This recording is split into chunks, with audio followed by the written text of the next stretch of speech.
3 days after burying my son, my daughter-in-law said I was dead to her too. My name is Tom Anderson, and I'm 74 years old.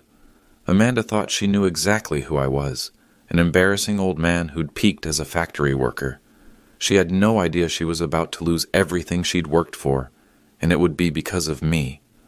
What she didn't know about my past would destroy her future. She called me worthless in front of 50 relatives at Kevin's funeral reception, said I never built anything, never contributed anything meaningful to society.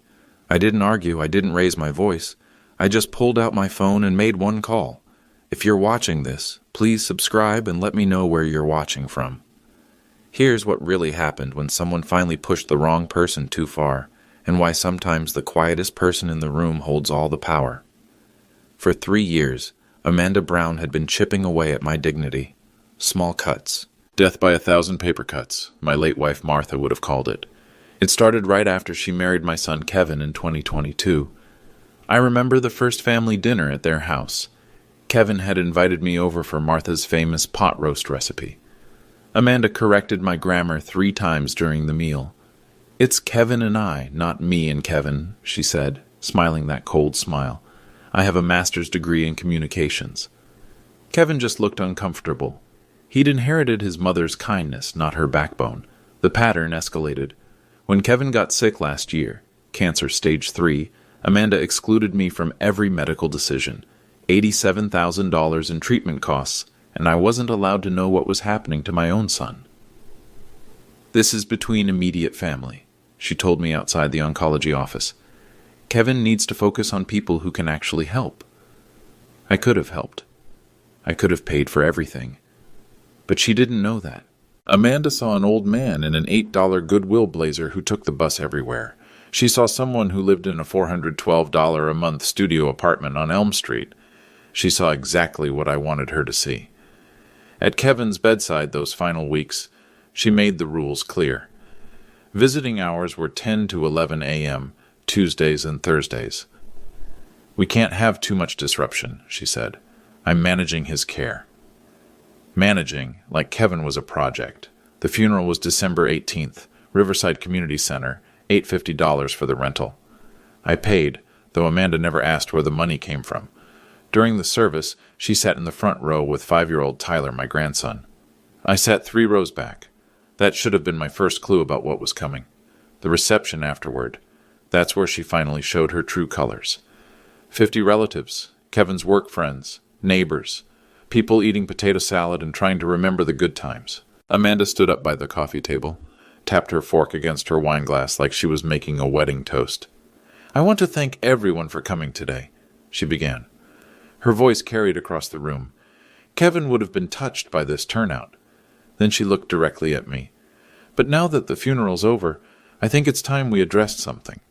Some people here seem to think they're entitled to stay in our lives just because they share DNA with Kevin." The room went quiet. Even the 5-year-old stopped running around. "Tom Anderson," she said, pointing at me like I was on trial. "You've spent your whole life as a factory worker. You never built anything.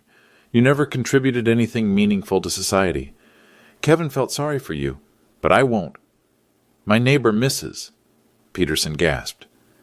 Kevin's college roommate Dave stepped forward like he might say something, then stopped. Amanda kept going. "I don't want Tyler growing up thinking that's acceptable. That a man can coast through life and still deserve respect. Kevin would want his son to have better role models." She walked over to where I was sitting, stood right in front of me. "The funeral's over, Tom. So are you. Get out and don't come back." 50 people stared at me, waiting to see what the pathetic old man would do. I folded my paper napkin, placed it on the table, stood up slowly. My knees aren't what they used to be, and I pulled out my phone. 1 call, 30 seconds. "Jennifer, it's Tom. We need to talk about Amanda Brown." "Yes, she's the one. Schedule the board meeting for January 8th. It's time."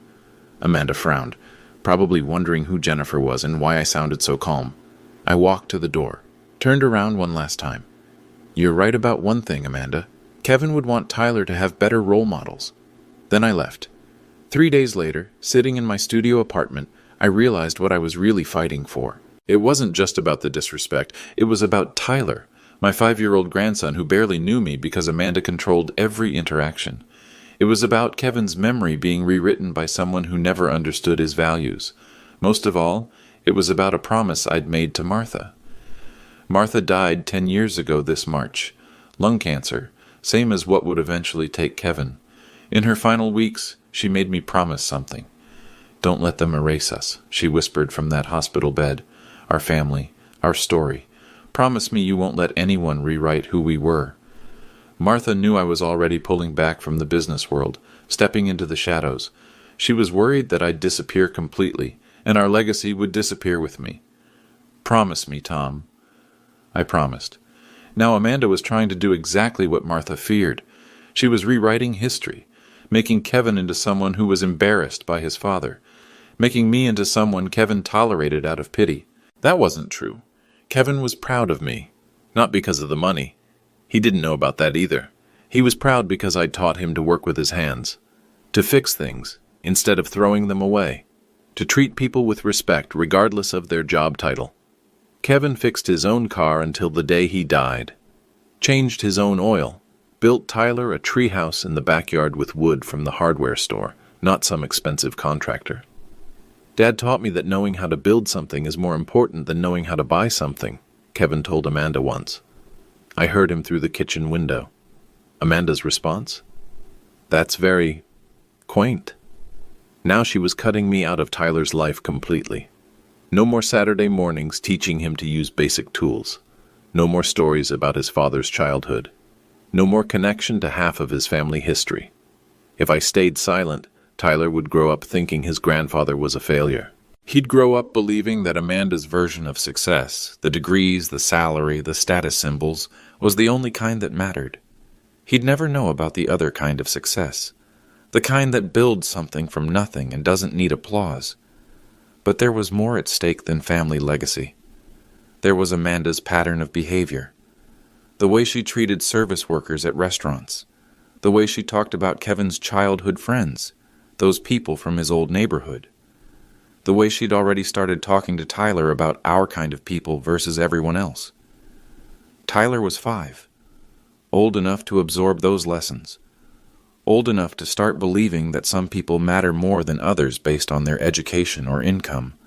If I let Amanda win, Tyler would grow up to be just like her. And that would be the real tragedy. Kevin didn't die so his son could become entitled. He died believing that Tyler would carry forward the values we'd taught him: respect, humility, the dignity of honest work. But those values can't survive if no one's there to defend them. That's what I was really fighting for. Not revenge. Not even justice for myself. I was fighting for the man Tyler could become if someone showed him there was another way to live. Amanda didn't waste time. 4 days after the funeral reception, she showed up at my apartment with legal papers. I answered the door in my old flannel shirt and work pants. She stood there in a $3,000 charcoal suit, holding a manila folder like it was a weapon. "We need to talk," she said, pushing past me into the tiny living room.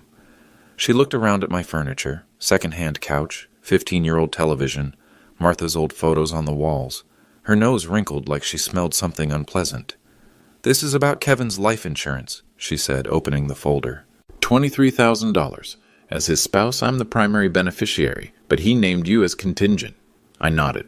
I knew about the policy. I'd helped Kevin buy it years ago. Here's what's going to happen, Amanda continued. You're going to sign this document refusing your claim. Kevin's money should go to his real family, to Tyler's education fund. She slid the papers across my kitchen table. The language was dense, legal, but I understood it perfectly. Too perfectly. Where did you get this drafted? I asked. My attorney, someone who understands how these things work. Interesting. Most contingent beneficiaries don't have claims to refuse. The primary beneficiary gets everything automatically unless they're deceased or disclaim. Amanda's pen stopped moving. What? This document doesn't make legal sense unless your attorney thinks I might have grounds to challenge your claim. That's ridiculous. I'm his wife. Were you named in his original policy or added later? Her face flushed. That's none of your business. Actually, it is. If Kevin added you after marriage without removing me as primary, there could be complications, especially if he was financially incapacitated, during any policy changes. The room went silent. Amanda stared at me like I'd started speaking a foreign language. "How do you know about beneficiary law?" she asked slowly. I read. Factory workers don't read insurance law. Some do. She sat back in the chair, reassessing. For the first time since I'd known her, Amanda looked uncertain. "Sign the papers, Tom." "No." "Excuse me?" I said no. I'm not signing anything until I review the original policy documents and any amendments. You can email me copies for review. Email you? You don't even have a computer. I pulled out my phone. Not the old flip phone she expected. A newer smartphone. tom.anderson.1950@gmail.com, I said. "Send them there." Amanda's hands were shaking slightly as she packed up the papers. "You're making a mistake," she said. "Kevin wouldn't want you fighting his family. Kevin wouldn't want his family fighting at all." She headed for the door, then stopped. "What's your game here, Tom? You think you can squeeze more money out of this? $23,000 is more than you've probably seen in your entire life." I stood up slowly, looked her directly in the eye. "You have no idea what I've seen." After she left, I sat at my kitchen table thinking about that interaction, about the fear that had crept into her voice when I demonstrated knowledge she didn't expect. Amanda's whole power structure depended on keeping me in a box labeled ignorant old man.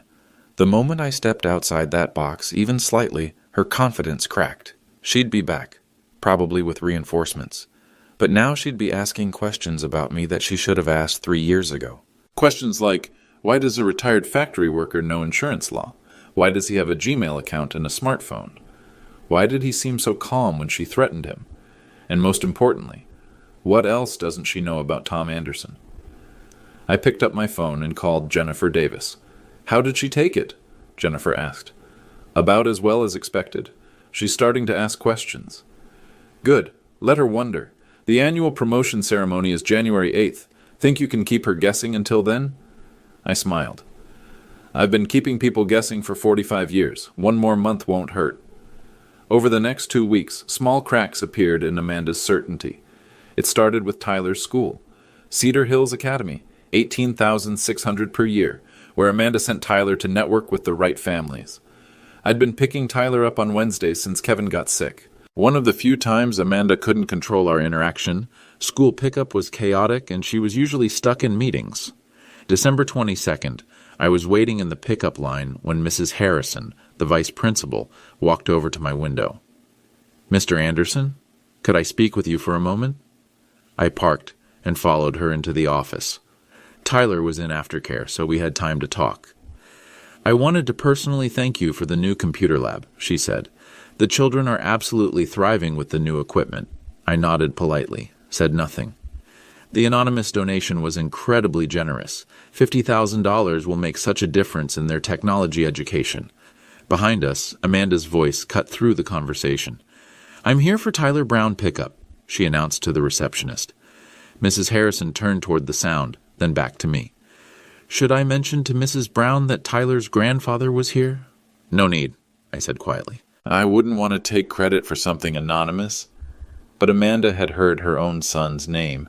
She was walking over. "Mr. Anderson," Mrs. Harrison continued, not noticing Amanda approaching, "if you ever want to tour the new lab, just let me know.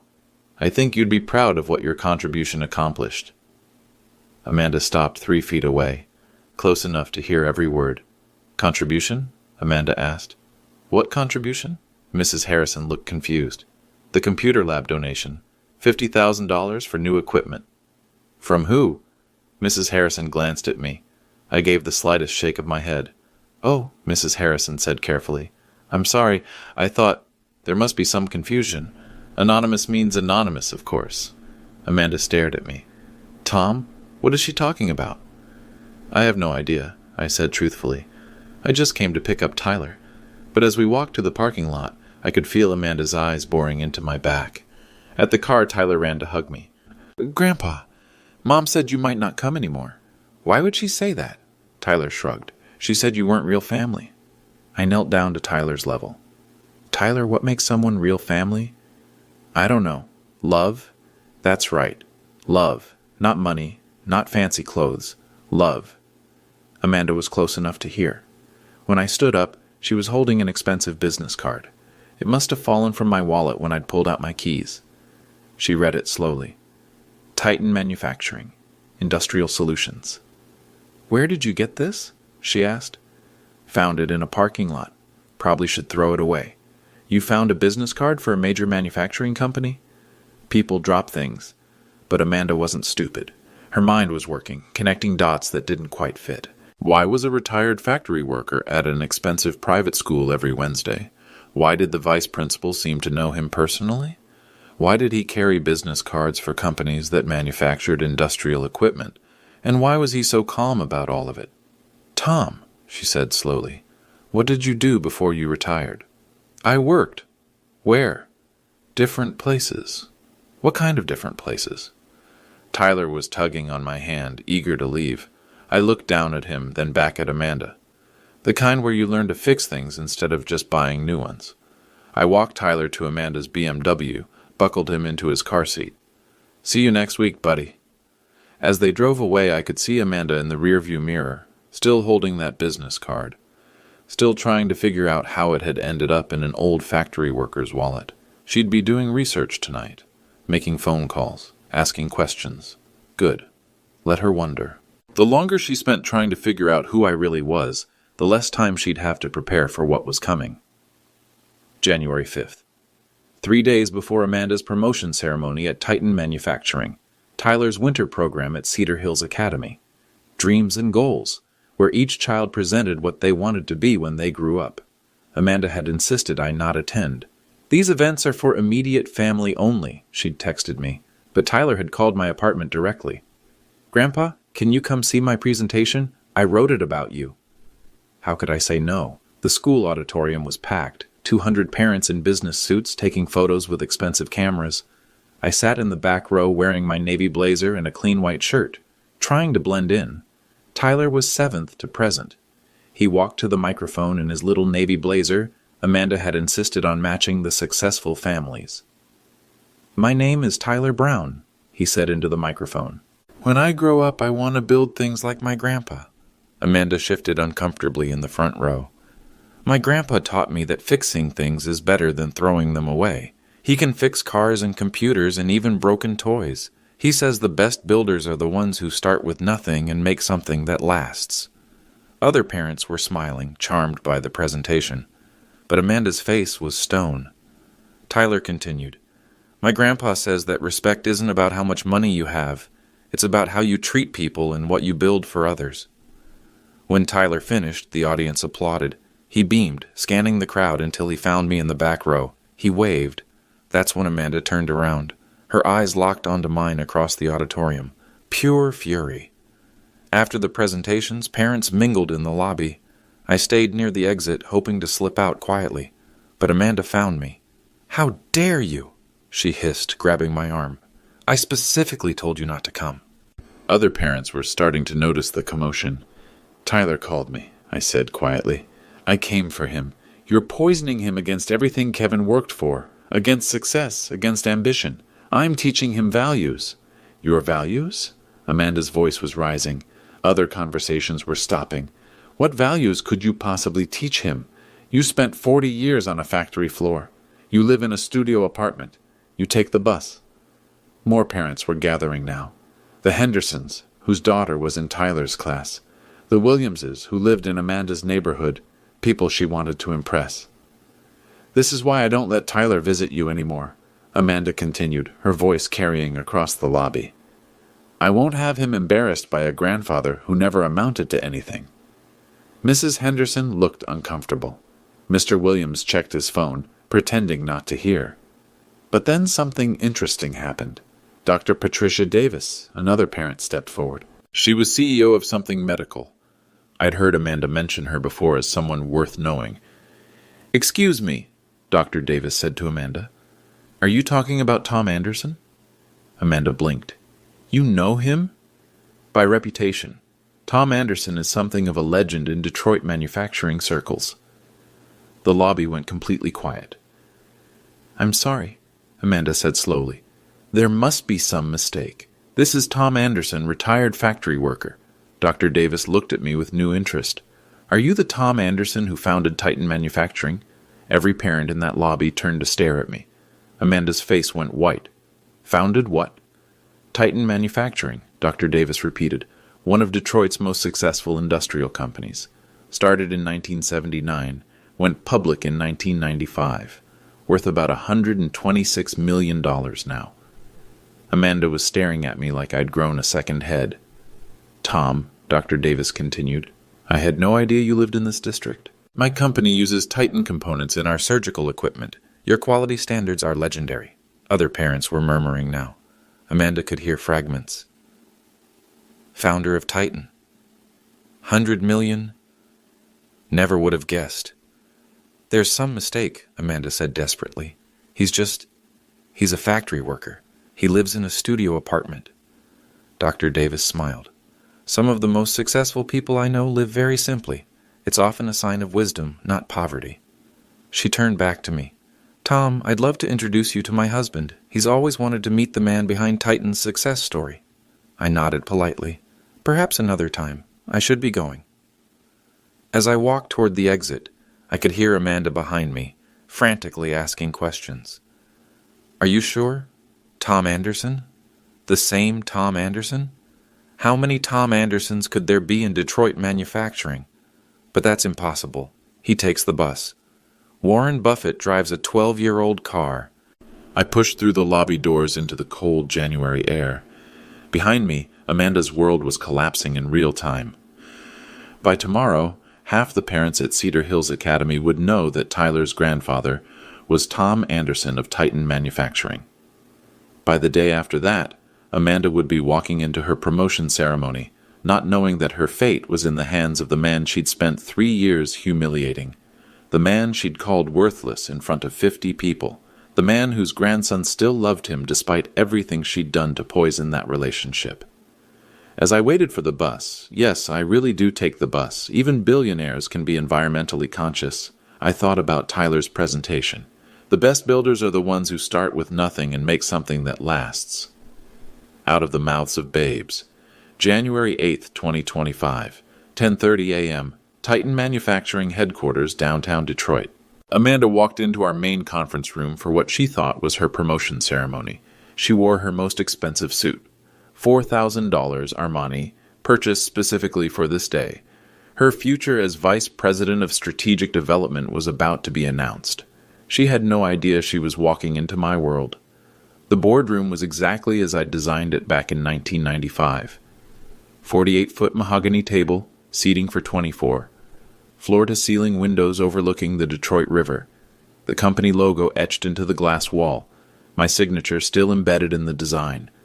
Amanda took her seat at position 12, where the guest of honor traditionally sat. She was radiant, confident. This was her moment. Around the table, Jennifer Davis, our CEO, Michael Wilson, corporate counsel, Susan Miller, HR director, Charles Taylor, my oldest friend and co-founder, board members from across the Midwest representing hundreds of millions in combined assets. Amanda knew them all by title. She'd networked at every company event for 3 years, but she didn't know the deeper relationships. She didn't know the history.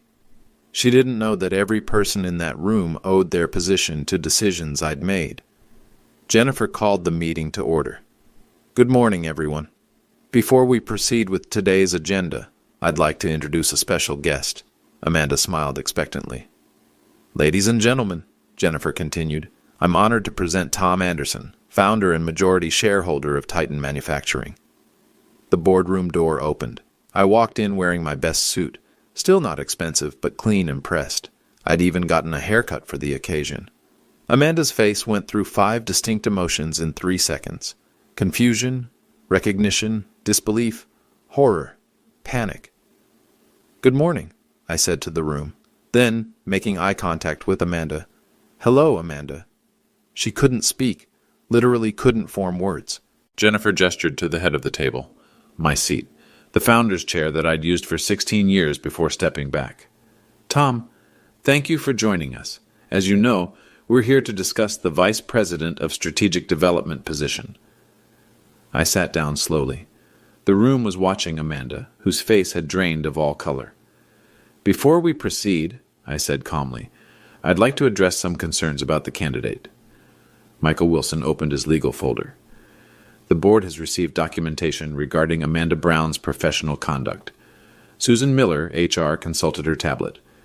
We have witness statements from the December 18th incident. Amanda found her voice. What incident? Your public statement that Mr. Anderson never built anything and never contributed anything meaningful to society, Susan read from her notes, made in front of 50 witnesses at a funeral reception. I didn't know. Didn't know what? I asked gently. I didn't know you were what, Amanda? The room waited. Board members who'd known me for decades watched Amanda struggle with the reality that was collapsing around her. I didn't know you owned the company, she whispered. Charles Taylor, my co-founder, spoke up. Tom doesn't just own it. He built it. From nothing. Started with a $2,000 loan and a dream to manufacture better industrial components.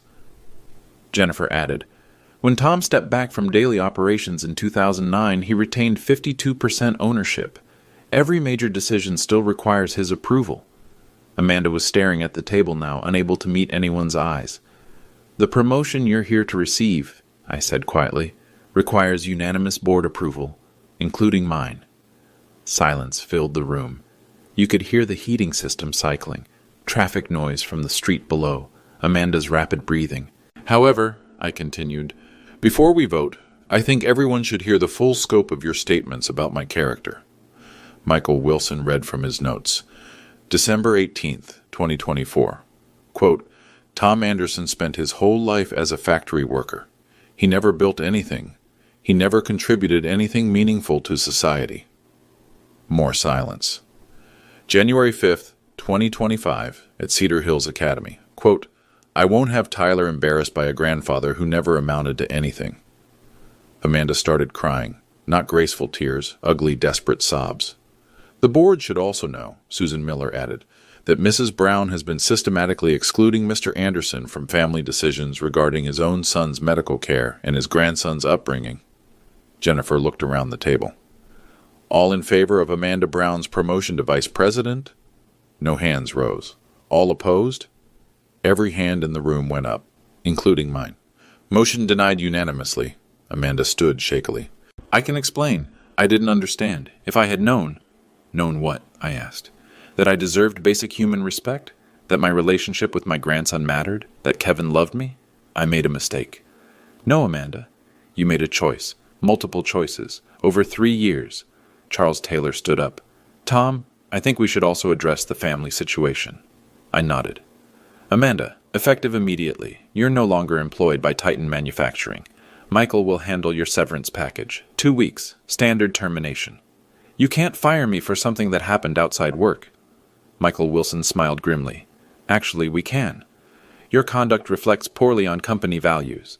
More importantly, your employment contract includes a character clause. Publicly humiliating the company founder violates that clause. What about Tyler? Amanda asked desperately. You can't punish your grandson for my mistakes. Tyler isn't being punished. You are. I'll be filing for grandparent visitation rights. Given your demonstrated pattern of excluding family members, I expect the court will be sympathetic. Security appeared at the boardroom door, professional, discreet, but unmistakably present. Your personal items will be boxed and delivered, Susan Miller said. Your company car keys, laptop, and access cards need to be surrendered to security.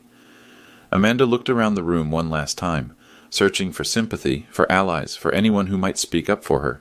She found none. Tom, she said as security escorted her to the door, I'm sorry. I really didn't know. I stood up, looked her directly in the eye. That's exactly the problem, Amanda. You never bothered to find out? The boardroom door closed behind her. Jennifer broke the silence. Well, that was unpleasant but necessary. Charles laughed. Tom, you haven't lost your touch for dramatic timing. I prefer justice to drama, I said, but sometimes they overlap. Through the floor-to-ceiling windows, I watched Amanda walk across the parking lot to her BMW. She moved slowly, like someone in shock. 45 years of building this company. 26,000 employees worldwide. 126 million in annual revenue. And Amanda thought I'd never built anything. The consequences rolled out faster than Amanda could control them. By noon that same day, news of her termination had spread throughout Detroit's manufacturing network. It's a smaller industry than people realize. Everyone knows everyone. By 2 p.m., her phone was ringing with calls from headhunters and competing companies, but not the calls she wanted. "Amanda, this is Derek Walsh from Industrial Solutions Group. I'm calling to withdraw our job offer. We've heard about the situation at Titan Manufacturing." "What situation?" "The incident with Tom Anderson. Amanda, Tom is legendary in this industry. Whatever happened between you two, it's already common knowledge. There's been a misunderstanding. I'm sure. But our company can't risk the association. Tom's reputation for integrity is impeccable. If there was a conflict serious enough for him to terminate someone publicly." Click. That was the first of 7 similar calls. By Thursday, Amanda discovered what real power looks like in a specialized industry. Detroit manufacturing is built on relationships spanning decades, trust networks that take generations to establish. And I'd been building those networks since 1979. Amanda's new reality became clear at her emergency meeting with her employment attorney, David Patterson. "Amanda, I've looked at your case from every angle," Patterson said across his desk. "Legally, Titan Manufacturing has ironclad grounds for termination." "Based on what? Personal disputes?" "Based on the character clause in your employment contract. Look at paragraph 7. Amanda read the language she'd signed 3 years earlier. "Employee agrees to conduct themselves in a manner that reflects positively on company values and leadership." "Publicly humiliating the company founder qualifies as a breach," Patterson continued, "especially when there are 50 witnesses to your statements. What about wrongful termination? Discrimination? Against whom? You discriminated against Tom based on his age and perceived social status. There's no protection for attacking senior citizens at their son's funeral." Amanda slumped in her chair. "What are my options? Honestly, accept the severance package and hope Tom doesn't pursue further legal action? Further legal action? Grandparent rights. Given your pattern of excluding him from family decisions, a court might view that favorably, especially now that your financial stability is compromised." Amanda left Patterson's office understanding that she'd lost more than just a job. She'd lost credibility in her chosen industry. But the most devastating consequence came Friday morning, Tyler's custody evaluation. Amanda sat across from Dr. Rachel Moore, court-appointed family psychologist, in a sterile office overlooking downtown Detroit. "Mrs. Brown, I've reviewed the documentation regarding Tyler's grandfather. Can you explain your reasoning for limiting their relationship?" "Tom he doesn't have the resources to provide Tyler with appropriate guidance." "Appropriate how?" "Educational, financial, social connections." Dr. Moore consulted her notes. "According to my research, Mr. Anderson is the founder of a $126 million company. He's donated over $50,000 to Tyler's school. Educational resources don't seem to be a concern." Amanda shifted uncomfortably. "I didn't know about his business background." "For 3 years? He lives very simply. I assumed—" "You assumed that simple living equals poverty?" "Not poverty, just limited opportunities for Tyler." Dr. Moore leaned forward. "Mrs. Brown, help me understand. What specific harm were you protecting Tyler from?" Amanda couldn't answer, because the truth was uncomfortable. She'd been protecting Tyler from learning values that conflicted with her social ambitions. "Tyler told me his grandfather taught him that fixing things is better than throwing them away," Dr. Moore continued. "That respect comes from character, not money. Are these harmful lessons?" "No, but what?" "Tyler needs to understand success, real success, achievement. Like building a multi-million-dollar company from nothing?" Silence. Dr. Moore closed her folder. "I'm recommending expanded visitation rights for Mr. Anderson. 2 weekends per month, alternating holidays and summer vacation time." "That's not fair." "Mrs. Brown, you systematically excluded a loving grandfather from his grandson's life based on incorrect assumptions about his social status. The court's job is to protect Tyler's interests, not your social anxiety."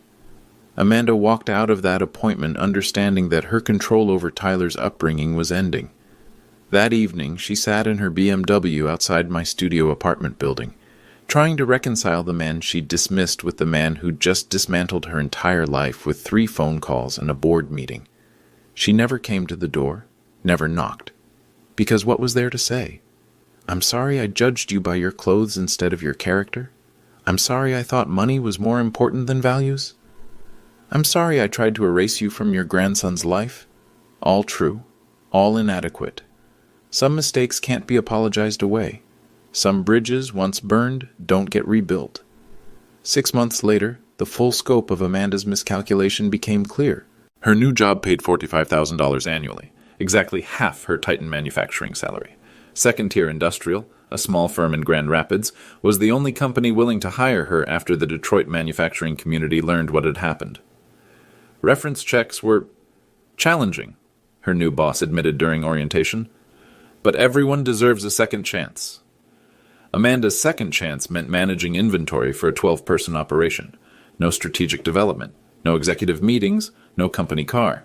She drove to Grand Rapids every day in her BMW, the last remnant of her previous life, and one she couldn't afford to maintain much longer. The social consequences hit harder than the financial ones. Cedar Hills Academy's Winter Gala, February 14th.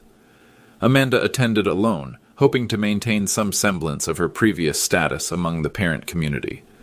She approached Dr. Patricia Davis, who'd recognized me at Tyler's presentation. "Patricia, how lovely to see you." Dr. Davis smiled politely. "Amanda, how are you adjusting?" "Adjusting? To the new job. I heard about Titan Manufacturing." "Oh, that. Yes, it was time for a change." "I'm sure. Tom Anderson spoke very highly of you at the Christmas charity auction." Amanda's stomach dropped. Tom was at the charity auction? Of course. He's been a major donor for years. Didn't you know? He endowed the Children's Scholarship Fund, $200,000 annually for underprivileged students. Another piece of Tom's hidden life. Another reminder of how little she'd actually known about the man she'd dismissed. "Patricia," Amanda said carefully, "what else do you know about Tom's contributions?" "Where do I start?" The community center renovation, the library expansion, the Veterans Housing Project. Tom's donated over $3 million to local causes in the past decade, always anonymously until recently. Amanda excused herself and spent the rest of the gala in the bathroom, crying. The legal consequences arrived in March. Tyler's custody arrangement had been modified exactly as Dr. Moore recommended. 2 weekends per month with Tom, alternating holidays, 4 weeks in summer. But Amanda discovered that court orders only regulate the minimum. They don't prevent grandfathers from being more involved when circumstances change. When Tyler caught pneumonia in March, Tom took 2 weeks off from Titan Manufacturing to help with care. When Amanda's work schedule conflicted with Tyler's spring break, Tom covered childcare. When Amanda's BMW finally broke down, $1,200 in repairs she couldn't afford, Tom helped Tyler understand why Grandpa's values about fixing things versus throwing them away actually mattered in real life. "Grandpa," Tyler asked during one of their weekend visits, "why does Mom seem so sad all the time now?" Tom was teaching Tyler to change the oil in his Honda Civic, still his daily driver despite having enough money to buy a dealership.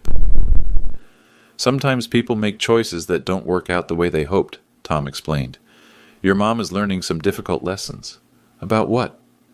"About what really matters in life." Tyler considered this while wiping his hands with an old shop rag. "Do you think she'll figure it out?" "I hope so, for her sake and for yours." By April, Amanda's isolation was complete. Her former colleagues at Titan Manufacturing had moved on without her. The strategic development position had been filled by Michael Chen, an internal candidate with 15 years' experience and Tom's personal endorsement. Amanda's neighborhood social circle had also shifted. Word travels fast in affluent suburbs about job losses and custody battles. Invitations stopped coming. School pickup conversations grew awkward. Most painfully, Tyler was developing a different relationship with success and achievement. During his spring parent-teacher conference, Mrs. Harrison mentioned Tyler's evolving perspective. "Tyler talks constantly about his grandfather's workshop," she told Amanda. "He's become fascinated with how things work, how they're built. His science projects have become remarkably sophisticated." "I see."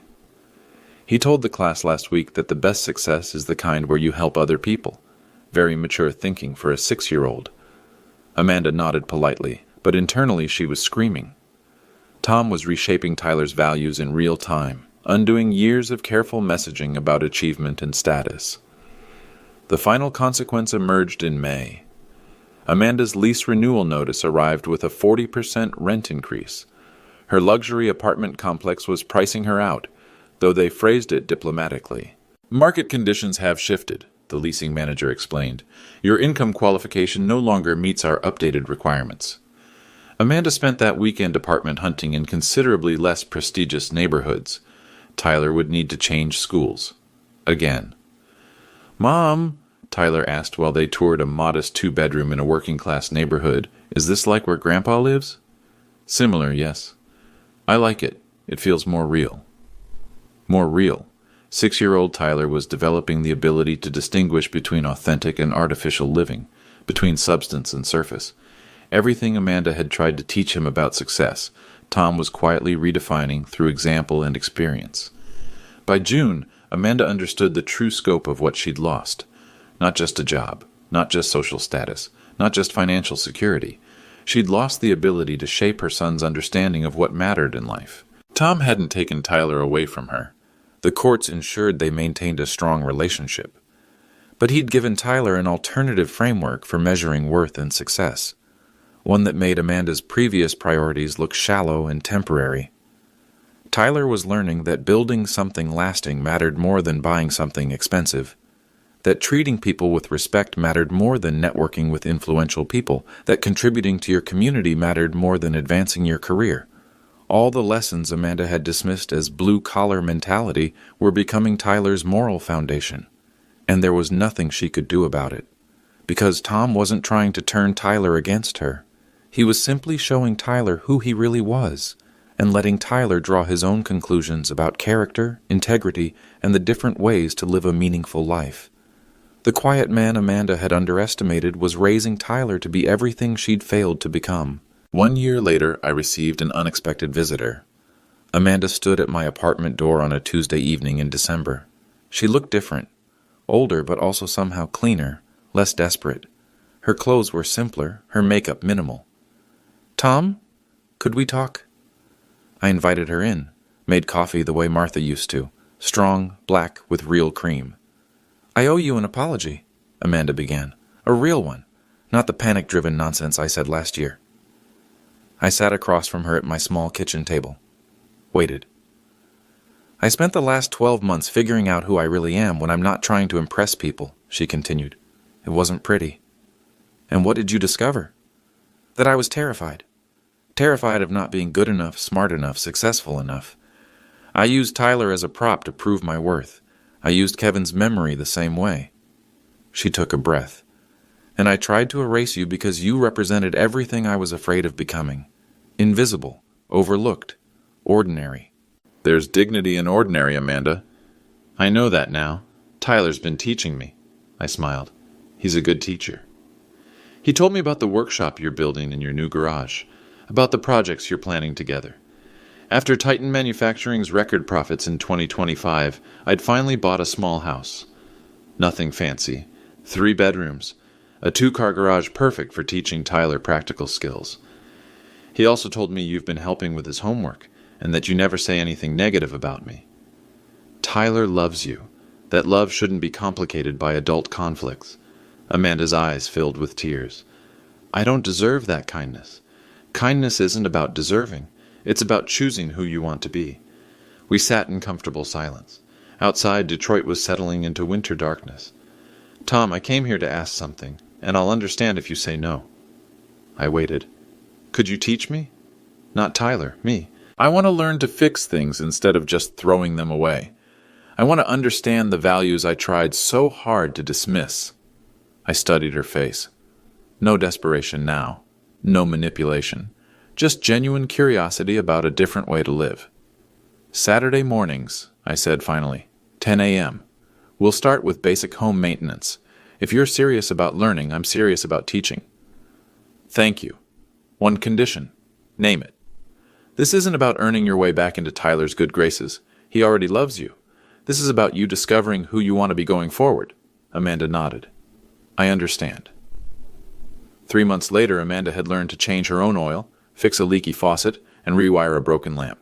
More importantly, she'd learned to listen before speaking, to ask questions before making assumptions. She was becoming the kind of person Tyler could be proud of, not because of her achievements, but because of her character. On a warm Saturday in March, the three of us worked together in my garage, rebuilding an old radio Tyler had found at a garage sale. "Grandpa," Tyler said, carefully soldering a connection, "Mom's getting really good at this stuff." "Yes, she is." "Does that mean she's becoming more like you?" I looked at Amanda, who was concentrating on reading a circuit diagram.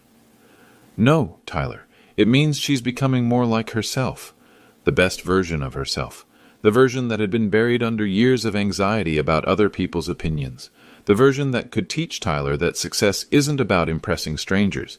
It's about building something meaningful with the people you love. If you're watching this, please subscribe and let me know where you're watching from. And remember, respect isn't about where someone lives or what they drive. It's about how they treat people when they think no one important is watching. Because everyone is important. Everyone.